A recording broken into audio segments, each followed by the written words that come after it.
Olá, amigos, sejam bem-vindos a mais um episódio do Battistini Talks. Aqui agora com meu amigo Felipe Yagi. Seja bem-vindo. Obrigado, Battistini, pelo convite. É um prazer estar aqui. Obrigado, viu? Acho você um cara muito inteligente. Obrigado pelo elogio. Desde o primeiro encontro. Legal, e rápido também. Você molda a Volvo já há quanto tempo? Aqui no Brasil desde setembro, né? Então vamos completar aí praticamente 6 meses, né? Sim. Disso. Mas antes disso eu estive na África do Sul também, como Head de Marketing lá, desde o começo de 24. Então são praticamente 2 anos ali, nessa posição. Nos diferentes países, né? Claro. Pra gente começar a conversar, você precisa tomar uma aguinha aqui, que claro. tem um presente aqui da Le Creuset. Obrigado, pessoal da Le Creuset. Né? Muito obrigado, Alexandre, toda a equipe, valeu. Você tomar uma aguinha. E também aqui o doutor... Você tem um bom advogado? Não, nunca precisei até agora.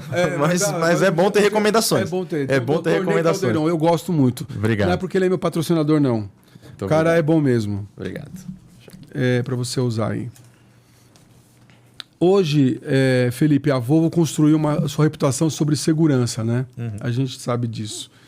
E qual é o novo território emocional da marca que vocês estão consolidando?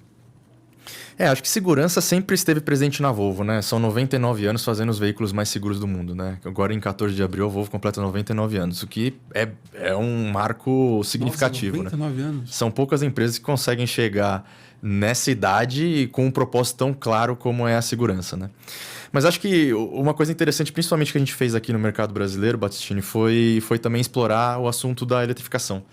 Né? Nos últimos 4, 5 anos, a gente fez uma construção de um conceito de eletrificação muito forte aqui no Brasil, como um dos principais fontes de diferenciação de marca também. Né? Então, acho que a segurança sempre esteve presente, a eletrificação ganhou um protagonismo nos últimos anos e com uma consistência, e agora a gente tomou a decisão de voltar esse protagonismo da segurança, mas posso te falar sobre isso mais para frente. Sim.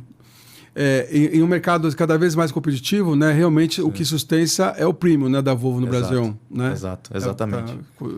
A gente vem fazendo assim nos últimos 10 anos, se você comparar o patamar que era a Volvo, por exemplo, em 2015, que é a Volvo hoje, 2026, sem dúvida mudamos muito. Né? E eu acho que isso começou principalmente pela mudança do portfólio de produtos.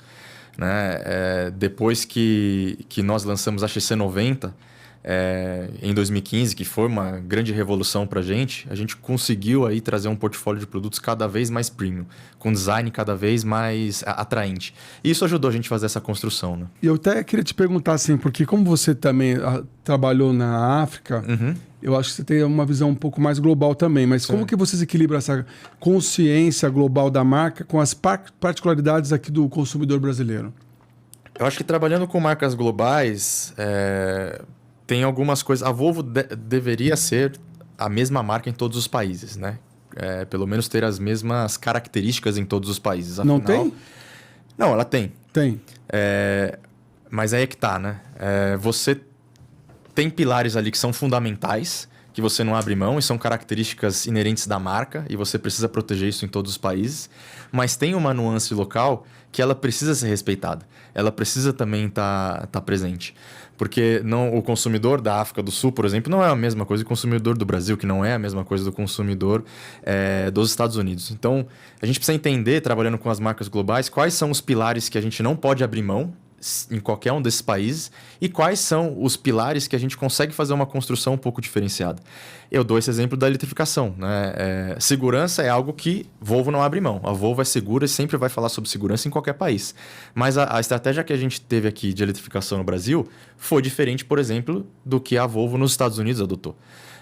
E essas nuances locais de negócios são importantes para você conseguir fazer essa conexão com o consumidor local e construir uma marca forte. Felipe, não é chamadoral, mas por que a Volvo é considerada uma marca principal de segurança? Por quê? Qual é o diferencial delas com os outros carros? Por que os outros não chegam, ou vocês dizem que não chegam nesse nível de segurança? Eu diria que o primeiro de tudo, Battistini, é o propósito. A Volvo, quando ela foi fundada lá em abril de 1927, os nossos fundadores são 2, né? Assar Gabrielson e Gustav Larsson.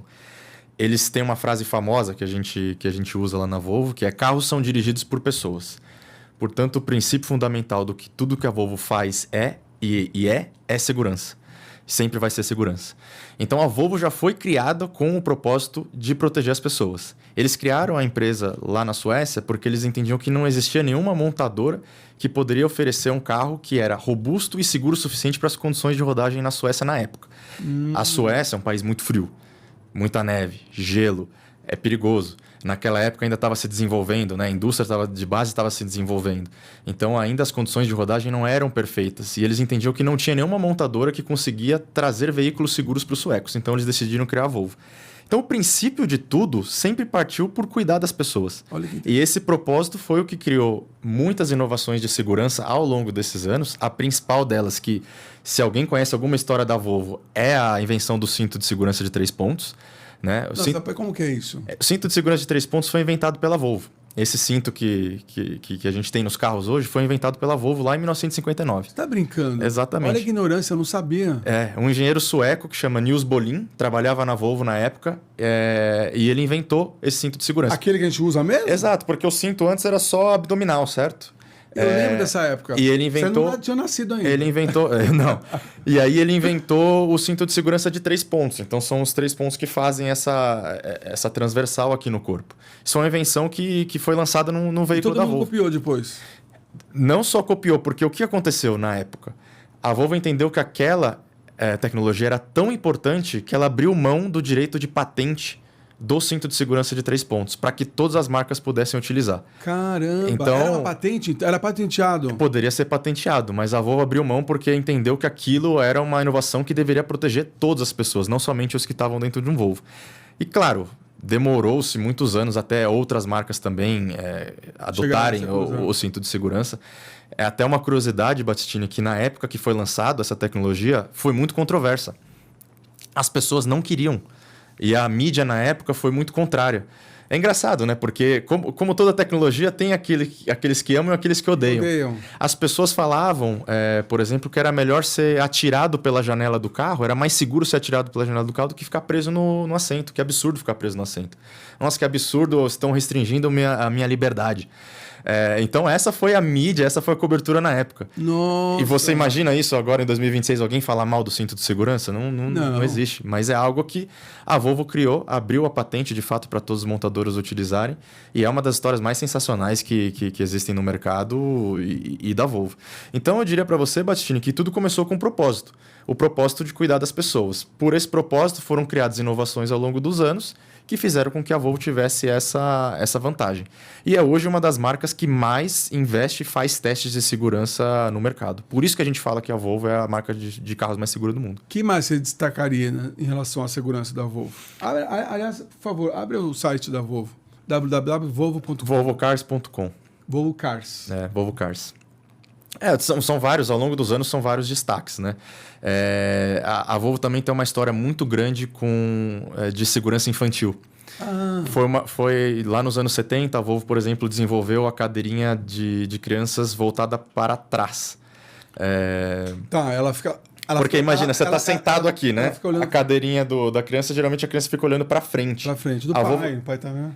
A Volvo desenvolveu uma cadeirinha que a criança ficava olhando para trás. E por que isso? Justamente para proteger o efeito chicote que existe no pescoço das crianças, né? As crianças têm a cabeça mais pesada do que o resto do corpo. Então, se você faz uma frenagem muito forte e a criança está de frente, a tendência é que a cabeça vá para frente e faça um efeito chicote na cervical. Então, a Volvo desenvolveu essa cadeirinha para justamente numa freagem brusca, a cabeça e o tronco está protegido. Olha! E essa foi uma inovação de segurança que foi criada na década de 70. E isso existe hoje? Existe cadeirinhas da Volvo. No Brasil a gente não vende, mas existe lá fora cadeirinhas desenvolvidas em conjunto com a Volvo Cars. Olha que interessante. Então, esse é um exemplo. Airbag de cortina também é um exemplo. O que é airbag de cortina? Airbag de cortina é aquele que quando você bate, ele infla aqui a janela, certo? Para evitar com que você tenha choques de cabeça. Nossa! Várias inovações. Uma outra também que eu gosto bastante de falar. Você já experimentou o airbag? Não, felizmente não tive essa oportunidade, ainda bem. Felizmente. Felizmente. Porque não deve ser uma sensação muito legal. Mas é bom saber que tá ali, né, para cuidar das pessoas, né? Uma outra que eu gosto muito também é que é simples. Agora, muitos carros têm também, mas o alerta de ponto cego. né? Que é aquela luzinha que às vezes fica no retrovisor do carro ou dentro do carro, mostrando que tem um... mas aí todo mundo tem. Todo mundo tem, mas foi inventado em 2003 pela Volvo. 2003? 2003. Na XC90 de primeira geração foi lançada essa tecnologia. Agora está presente em todos os carros, mas naquela época foi a Volvo que inventou. Também abriram mão da patente? Essa não sei dizer a história. Eu acredito que essa não, mas foi lançado lá em 2003. Nossa, que sensacional. Já são mais de 20 anos. Né? Então é por isso que vocês são ícone hoje. São várias inovações, assim. Depois eu posso até compartilhar e dá para até colocar, né, pro pessoal. Eu quero. Uma imagem das inovações de segurança que a Volvo tem, que realmente são muitas e muitas ao longo dos anos. Sensacional. E um produto de alto valor, onde está hoje o maior impacto? Na construção da marca ou na conversão direta? A construção da marca é importante. E a construção da marca ajuda na conversão no final do dia. Então, em primeiro lugar? Em primeiro lugar, uma construção de marca. Principalmente quando a gente fala de mercado premium e mercado de luxo. Vocês precisam construir marca ainda? Eu acho que hoje a gente alcançou um patamar bom, mas precisa ficar constantemente falando sobre Volvo. Falando sobre Volvo, Porque o exemplo, por exemplo, né, do cinto de segurança. Algumas pessoas conhecem, outras pessoas não. Então a gente precisa continuar falando isso. Como que a gente protege esse legado de segurança se a gente não fala sobre isso constantemente? Então precisa sim proteger e construir a marca, né? E isso no final do dia torna a marca mais desejada, que vai ajudar a gerar mais conversão, mais vendas, enfim. Muito legal, não sabia mesmo. O que, na sua visão, separa um marketing que engaja de um marketing que efetivamente gera receita? Essa é uma boa pergunta, né? Porque eu acho que as duas coisas são importantes, né? Sim. O marketing que engaja, para mim, é aquele em que você consegue verdadeiramente entender como se comunicar com o consumidor. E você estabelecer essa conexão emocional até com o consumidor, para que ele pare e veja a sua propaganda, a sua ação, o que seja. E tem aquele residual de marca guardado com ele, né? Então, poxa, eu vi essa propaganda da Volvo, gostei muito, foi feita para mim. Mantenho ela na minha lembrança e isso, né, esse engajamento ele é importante. Mas uma das coisas que eu falo muito para o time lá, principalmente, né, para o meu time, é que a gente trabalhando com uma marca tão forte e uma marca de luxo como a Volvo, a gente tem que ter um equilíbrio dessa construção de marca e talvez esse marketing que engaja, que você está falando, mas também um marketing que gera resultado. Afinal, a gente está lá para vender carro também. Precisa. Né? Preciso vender carro. Vender carro é o que paga o meu salário, é o que paga os investimentos que a gente faz. Vender carro no final do dia é o que a gente precisa fazer e bater os objetivos de vendas, né? Então, é um pouco desse equilíbrio, sabe? Quais são as ações que a gente faz em conjunto com o nosso time comercial para a gente conseguir bater as metas, mas não deixando de esquecer essa construção de marca no médio e longo prazo, que também vai ajudar a bater metas lá na frente. Mas é um pouco do marketing de curto prazo, talvez, que é aquele que vai ajudar a gerar receita, né? Um pouco mais varejo no nosso caso, e aquele marketing que vai gerar esse engajamento e lembrança de marca, construindo essa marca para o futuro. Achei esse equilíbrio é importante. Excelente resposta. Já que você elogiou minha pergunta. Mas foi uma boa pergunta mesmo. Quais as métricas realmente que importam no seu dia a dia como CMO, né? E quais você aprendeu a ignorar? Olha, isso também eu queria saber, viu? Nossa, essa é uma boa pergunta, porque depende muito do que você está procurando e também da campanha que você está fazendo, né? O que eu não sou muito fã, Batistina, é de ter muitas métricas. Porque se você fica olhando tudo, você não olha nada. Quem tem 10 prioridades não tem prioridade. Você tem que ter. Não, você tem que ter. Você tem que ter. Foi ótimo. Porque é fato, né? Você não consegue ter 10 prioridades. Você tem que olhar 3, 4, 5 no máximo KPIs que vão te ajudar no seu negócio, que são os KPIs mais importantes. E nesse você tem que focar.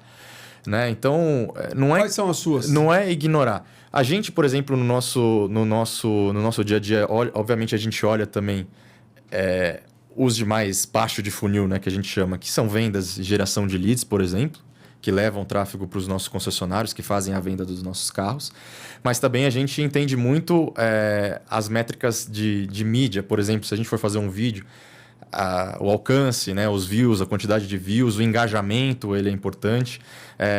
Então, eu diria que o alcance, engajamento, e aí a geração de leads e também a vendas no final do dia para a gente. A geração de lead importantes. é o cara fazer o cadastro.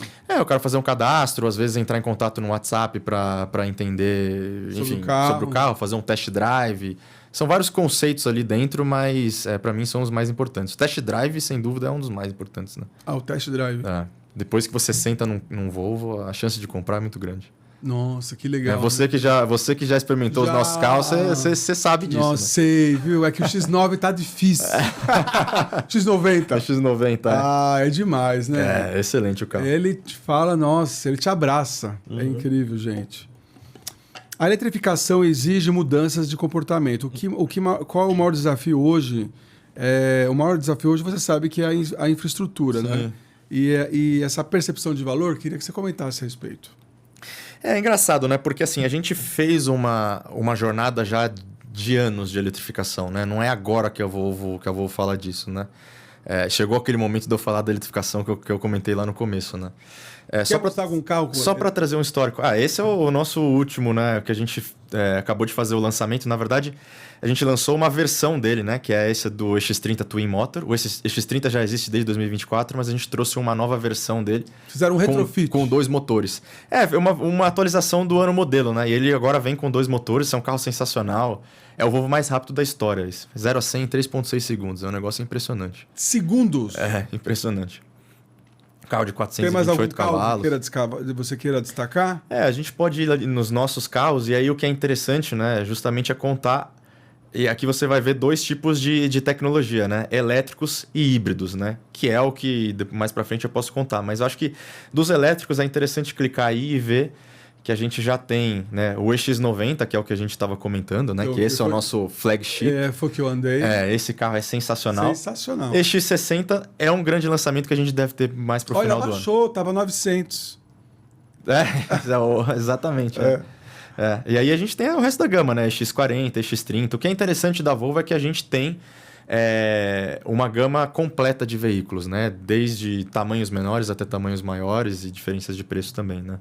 Mas acho que a gente tem uma linha bem completa de elétricos e também dos híbridos, né? Mas o que eu estava falando é justamente isso, Battistini, sobre essa construção dos últimos anos, né?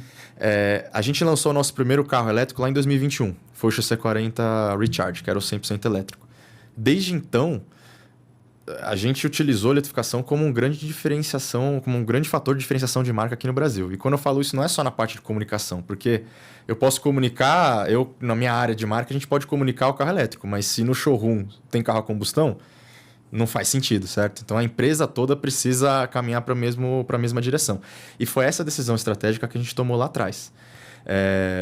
Então a gente transformou o nosso portfólio de produtos. Desde 2021 a gente só vende carros eletrificados plug-in.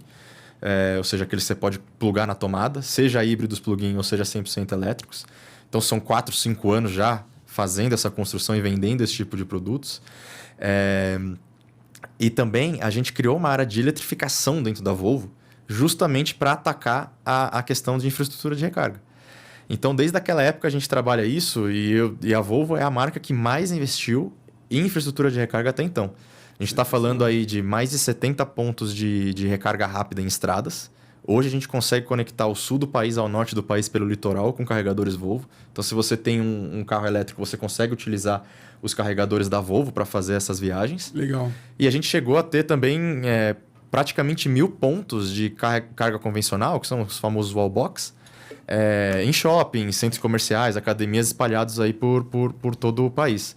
Então, acho que eu diria que para a gente conseguiu, de fato, trazer a companhia toda para a eletrificação e construir essa diferenciação da Volvo em eletrificação, né? A Volvo é já reconhecida uma marca eletrificada pelos consumidores. Sim. Isso foi muito positivo para a gente, ajudando a gente a se proteger, principalmente nesses últimos 2 anos, ou último ano, com chegada de novos players, né? Que também trazem veículos elétricos, mas a Volvo já está posicionada nisso desde 2021. Então, de uma certa forma, a gente se protegeu. Quando o cara compra um carro elétrico, ele ganha o kit? Depende. Hoje não, mas em alguns momentos a gente faz algumas ações que é possível. Ou até mesmo os concessionários também fazem muitas ações que são possíveis entregar o carregador. Mas mesmo assim, né, vale a pena, porque o investimento retorna, né? Retorna.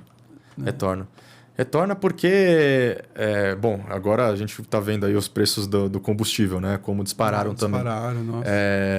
E o que a gente sempre traz de comparação é o custo para você rodar com 1 quilômetro em eletricidade é praticamente 1/4 do custo para você rodar 1 quilômetro em combustível. Então, se você gasta mais ou menos R$1.000 por mês no posto de gasolina, provavelmente para rodar a mesma quilometragem você vai gastar entre R$250 e R$300. Então, já por si só, isso já é uma economia. Eu acho que não é o único fator para se comprar um veículo elétrico, mas sem dúvida ajuda na conta, né? Sim. A decisão da Volvo de caminhar para o 100% elétrico é uma vantagem competitiva ou um risco calculado? Não, é uma vantagem competitiva. É. Justamente por essa construção do que eu falei, né? A gente fez isso nos últimos 4 anos. Lá naquela época a gente entendeu que a Volvo ia para esse caminho e a gente viu que no mercado brasileiro ninguém estava fazendo isso.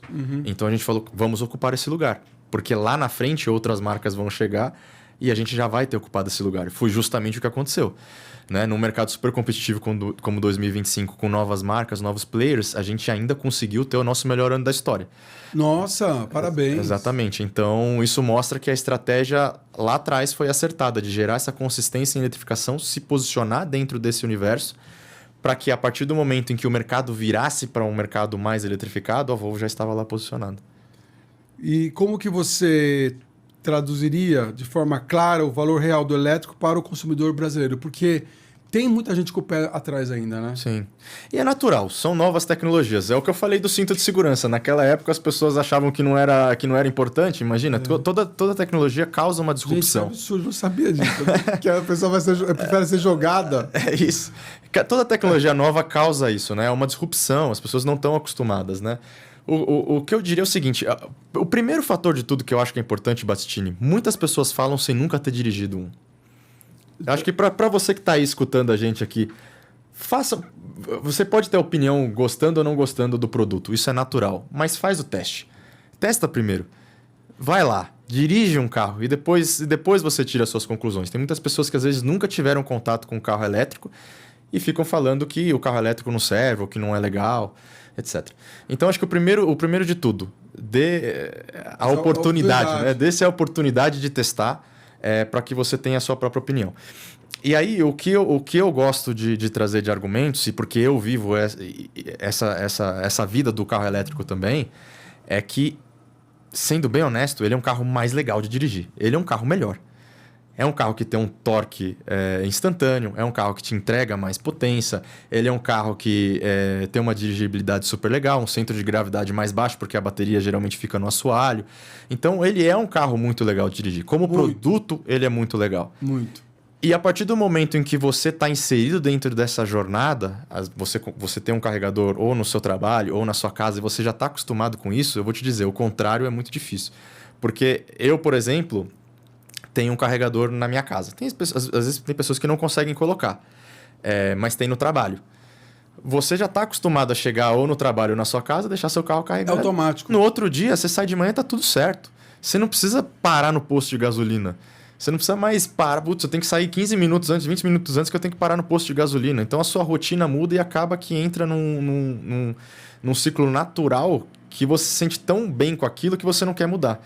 Tanto que, por pesquisa, o que a gente vê se você falar com consumidores de carros elétricos, se eles gostariam de voltar atrás e comprar um carro a combustão, praticamente 100% vai falar jamais.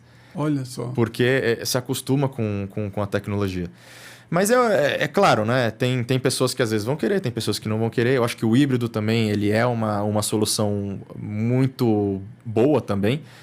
Intermediária para aqueles que às vezes não querem ter o carro 100% elétrico, mas os nossos híbridos plug-in, por exemplo, você consegue fazer o seu dia a dia num carro praticamente só gastando eletricidade, aí para você viajar você pode usar combustão. Então, eu acho que tem produtos para todos os tipos de público. Uhum. Mas eu acho que a experimentação é importante. Eu diria para as pessoas, experimentem primeiro e depois tirem a sua conclusão. Como produto, é fantástico. Você já teve a oportunidade de dirigir, você pode dizer também Felipe, sobre isso. Felipe, você é bom, hein, Felipe? É bom, hein, Felipe? Mas é o que você falou, a experiência é tudo. A experiência é tudo, O cara experimentou, realmente não tem como não gostar. É de verdade isso. E às vezes ele vai falar, cara, agora não é pra mim agora. Tudo bem. Mas é impressionante o torque mesmo. Quando você acelera, rapaz, o negócio vai que você fica até né? É diferente. Eu tenho um colaborador chamado Juan, que ele andou, né? O Volvo comigo. Sim. Rapaz, o bicho fala até hoje. Não sei se é porque eu acelerei muito, pode mas ser. o carro foi bom mesmo. Mas é uma sensação legal. A pessoa legal. gruda, né? Não, e é uma sensação legal. E é silencioso. É diferente. É diferente. É muito legal. O Fê, o ponto de venda ainda é o protagonista da jornada, né? Ou termina ou começa no digital? Como é que você vê tudo isso aí?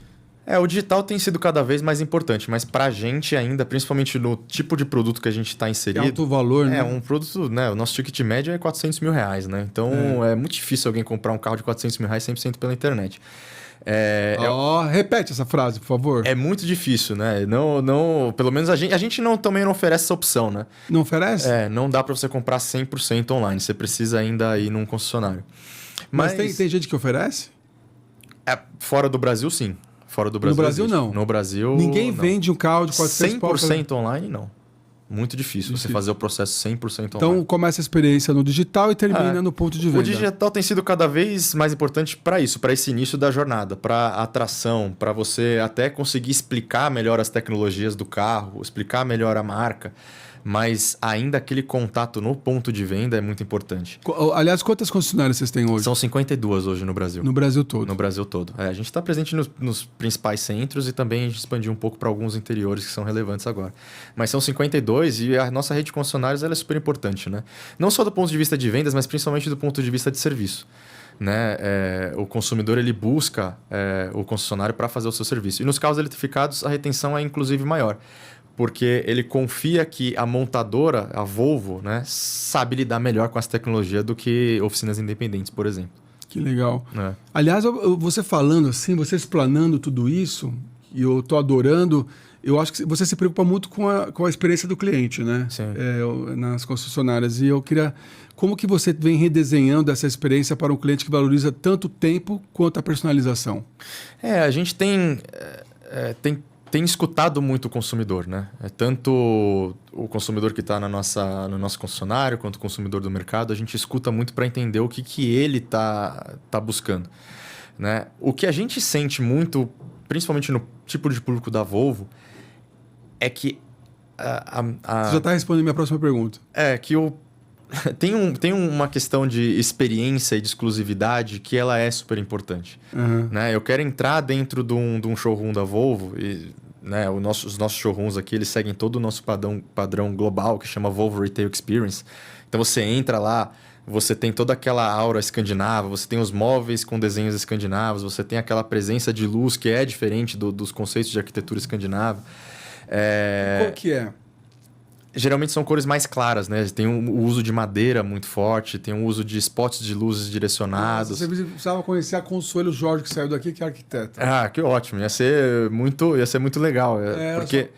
Porque tem essa inspiração. Os nossos produtos também têm essa inspiração, né? De conceito escandinavo de design, né? Então, o consumidor ele leva isso em consideração. Ele quer ter um ambiente que ele vai ter uma boa experiência, ele quer ter um ambiente onde ele também vai construir a confiança com o concessionário. Esse é um dos fatores muito importantes dentro do nosso mercado. A confiança da pessoa que está comprando o carro com o vendedor naquele momento, com o gerente de vendas, com o concessionário. Isso é fundamental no mercado premium, sabe? O consumidor ele quer ter essa experiência que quase que seja feita tailor-made para ele. E por isso que é importante esse offline ainda. É muito difícil você ainda conseguir fazer isso 100% no digital, né? Sim, é importante. Que é a experiência, né? Exato. Mas a gente se preocupa muito com isso. E eu vou ser bem honesto, Batistini. Eu acho que tem muito para melhorar. Muito ainda para melhorar. Não só a Volvo, a indústria automotiva como um todo, acho que tem muito para melhorar. É engraçado, né? Porque... Você é criterioso, hein? Não, porque assim, se você for analisar, a forma como as pessoas compram um carro hoje não é muito diferente da forma como as pessoas compravam um carro há alguns anos atrás. Você tem que ir no concessionário, assinar papel, fazer aquele monte de processo, aí tem a entrega, tem aquela coisa. Né? É um processo burocrático. Por isso que eu digo, tem muito ainda para melhorar, A gente tem visto aí de que maneiras a gente consegue fazer isso. Mas ainda tem muito para melhorar e a gente já entende que o consumidor ele quer ter essa experiência quase que tailor-made assim, para ele. O que mais surpreendeu vocês no comportamento do consumidor premium nos últimos anos? Assim? O que mais te chamou a atenção? Tem alguma coisa? É interessante, né? Eu acho que também o consumidor premium, o que me chamou muita atenção, pelo menos nesses últimos anos, foi a velocidade de adoção dessas novas tecnologias, né? Muitas vezes as pessoas podem olhar para o consumidor premium um pouco mais conservador. E eu não acho que é o caso. Eu acho que o consumidor premium ele tem sim as suas preferências, as suas marcas, por exemplo, de preferência, mas ele é aquele consumidor que está antenado com as últimas tecnologias e ele quer ter isso. Lógico. Então, acho que é uma das coisas que para mim, acho que me surpreendeu a velocidade de adoção, sabe, de novas tecnologias desse consumidor. Que legal. Bom, eu queria agora falar um pouquinho sobre a sua liderança, tá? Tem alguma coisa da Volvo que eu deixei de perguntar que você queira destacar? Não, acho que a Volvo, no geral, é isso, né? Eu acho que essa segurança muito é um fator fundamental para a Volvo. Acho que a eletrificação também é uma construção muito legal que a gente fez nos últimos anos, né? E nós somos uma marca verdadeiramente premium. E a gente tem algumas novidades aí que mais para frente eu posso te contar, mas acho que não a gente agora. cobriu bastante coisa. Não, posso te contar mais para frente no podcast também, se você quiser. Tá bom. Lá no final a gente deixa o pessoal com curiosidade para saber o que tá vindo. Esse gostinho. O que tá vindo de produto aí que eu posso contar já. Tá. Quero falar sobre liderança e bastidores agora. O que um CMO precisa desaprender hoje para continuar relevante nos próximos anos, na sua opinião? Desaprender é interessante, né? Talvez não é a palavra correta, mas é assim, desapegar. Eu acho que cada vez mais... Primeiro, né? Acho que essa cadeira, cada vez mais, ela é uma cadeira de negócio. É uma cadeira que tem que estar conectada com os objetivos da empresa. Uma cadeira que tem que estar ajudando a empresa a alcançar os objetivos organizacionais. Não é só marketing. Não é só a criatividade. Isso que eu quero dizer. Não é só criar uma campanha bonita. Não é só criar algo que seja visualmente agradável. É de fato entender para onde que o negócio vai e como você consegue gerar valor.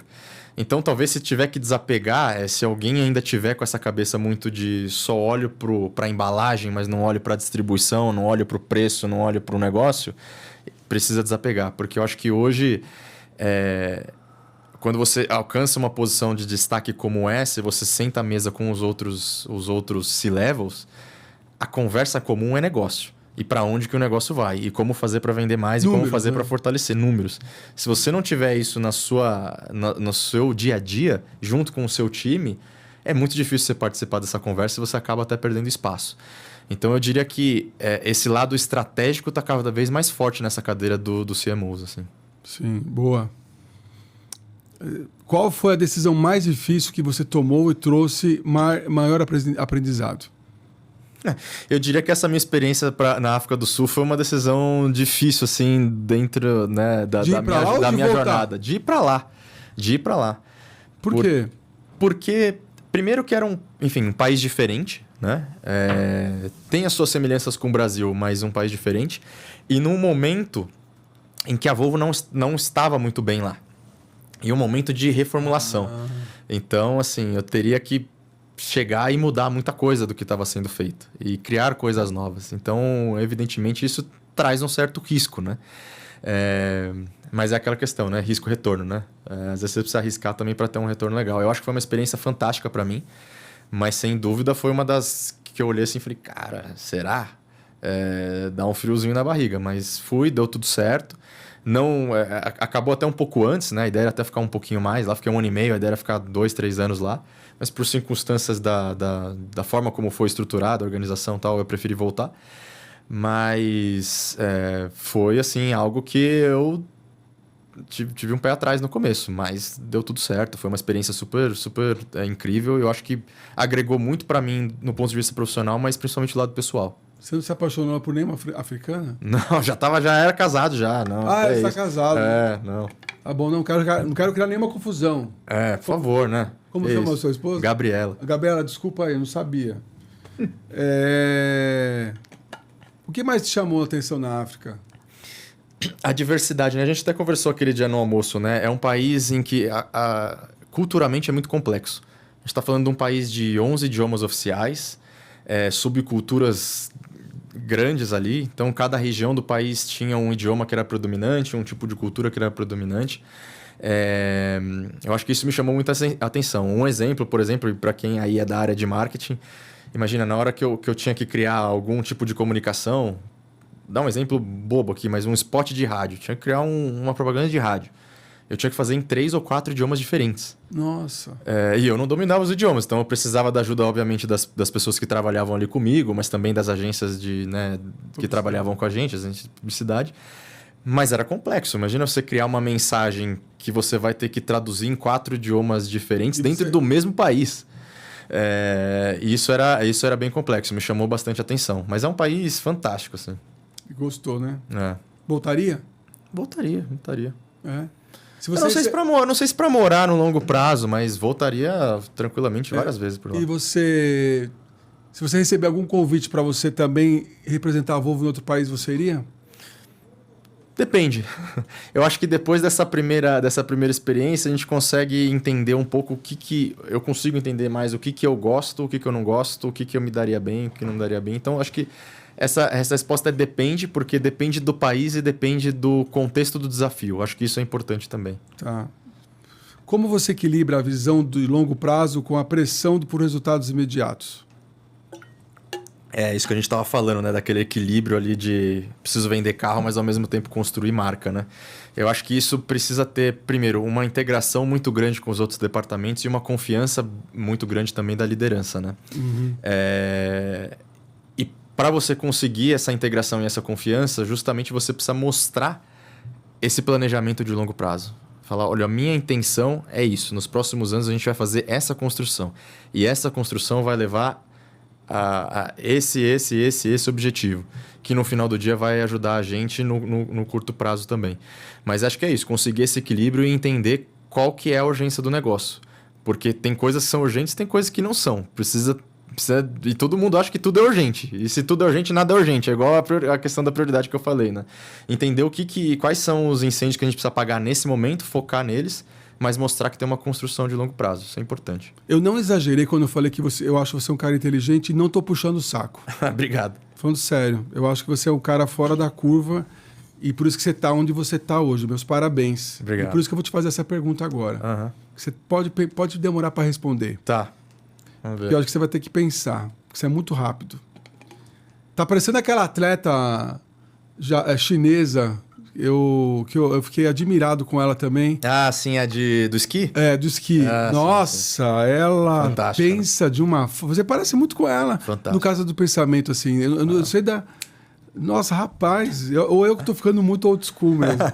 Se você tivesse que apostar em uma única mudança que vai definir o setor automotivo nos próximos 5 anos, qual seria e como a Volvo está se antecipando a ela?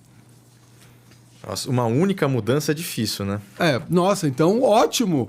Se você tem mais mudanças... Não, é que eu acho que o que vai acontecer cada vez mais, Battistini, deu para ver nesses últimos movimentos, assim. Eu acho que tem essa questão da eletrificação, sim, que isso para mim, não tem volta. E aí, não tem volta, e aí não é que amanhã vai virar 100% elétrico, não é isso. Eu acho que o mercado caminha para essa direção. Se vai ser em 2030, se vai ser em 2031, 2032, ninguém sabe. Quem tem essa resposta aí, se ele souber, vai ficar bilionário, porque todo mundo está querendo saber. Sim. Mas que vai para essa direção, para mim já está muito claro que vai. E eu acho que o segundo ponto é a questão da tecnologia embarcada dentro dos carros. A conectividade mudou muito.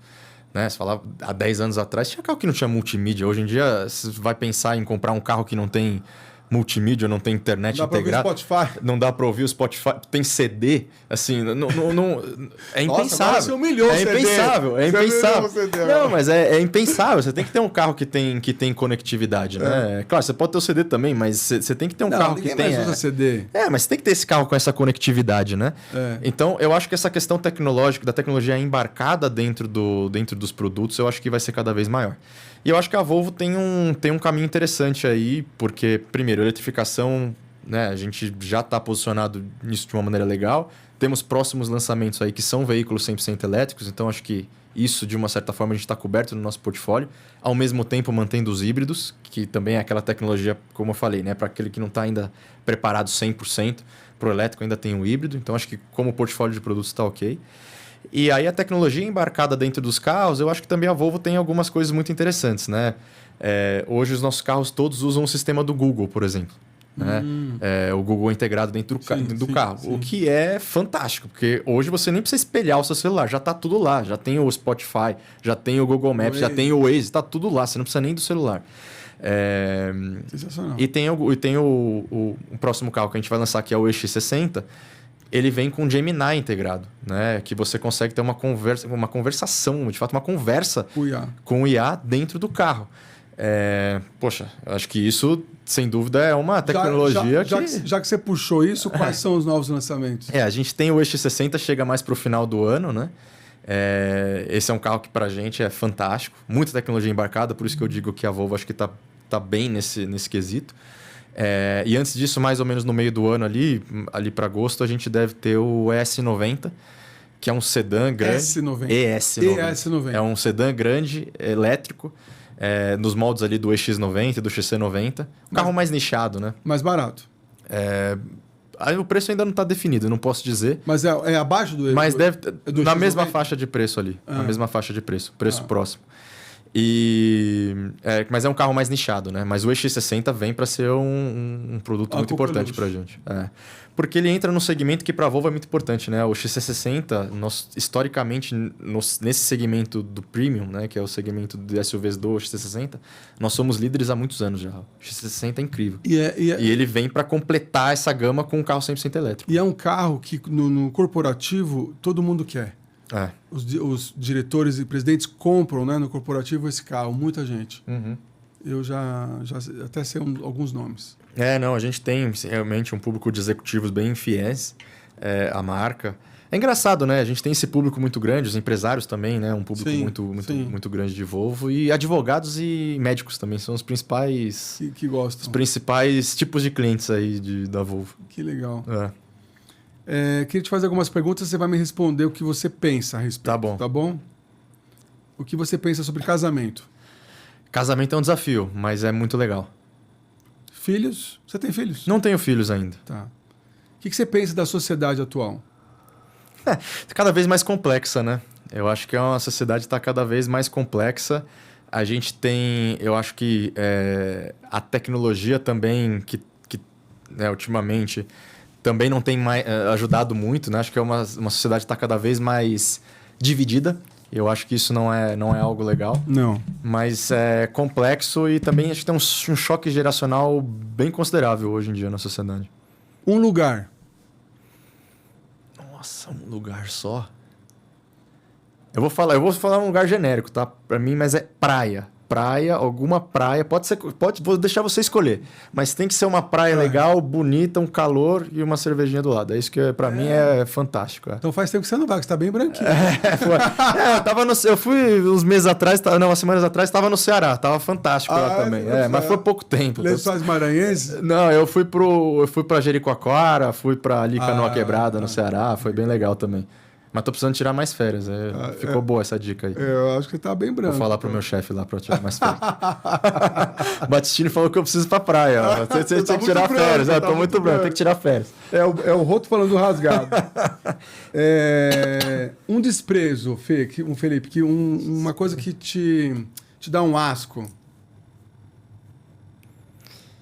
Você, Cara, eu não gosto de gente arrogante, assim. Eu tenho uma dificuldade com pessoas que se acham muito, assim. Mas sabe? O público que você mais lida. Não, mas é engraçado, porque tem gente que... eu acho que quando passa do ponto, sabe? Tem pessoas realmente que... Quando chega na concessionária e fala, você sabe com o que está falando? Isso para mim é terrível. É. Assim, ou até dentro do ambiente corporativo, né? Tem pessoas que às vezes usam o cargo para obter certas vantagens ou para destratar pessoas. Sim. Isso para mim é terrível. O que você não faria de novo? O que eu não faria de novo? Tem alguma coisa? Acho que sempre tem alguma situação pessoal que, por exemplo, né, posso ter magoado alguém com alguma palavra, alguma coisa desse tipo. Acho que sim. Não consigo imaginar você magoando alguém. Não. Às vezes acontece, né? Às vezes acontece. Você é nervoso? Eu não sou um cara muito nervoso, mas eu não sou também bonzinho, né? Não? Eu não sou bonzinho. Eu não sou um cara bonzinho. É santo, né? Não sou bonzinho, não. Eu tenho uma personalidade forte. Mas talvez mais por esse lado. Agora, de resto, assim... Não dá para se arrepender, né? As coisas que a gente fez até aqui foi o que nos fizeram chegar aqui dessa forma, né? Então, eu não olho muito com esse olhar de me arrepender das coisas, sabe? Felipe, foi uma honra ter aqui com você. Obrigado. Muito obrigado. Desculpa, falei demais, hein? Não, falou demais. Você foi muito rápido, muito certeiro. E eu queria que você deixasse uma mensagem no final do nosso podcast. Não, obrigado para quem está acompanhando aí. Se quiserem saber mais sobre a Volvo também, sobre mim, podem me seguir lá no LinkedIn, né? Felipe Ag. Vai ser um prazer conversar com vocês também. Gente, ele falou que ele responde as mensagens. Respondo. Na medida do possível, eu respondo. E é muitas. E que também é isso, né? Acho que fiquem abertos à tecnologia, vá conhecer um veículo Volvo na concessionária, vá conhecer um carro 100% elétrico, depois me fala lá no LinkedIn o que vocês acharam. Valeu. Gente, obrigado. Até a próxima.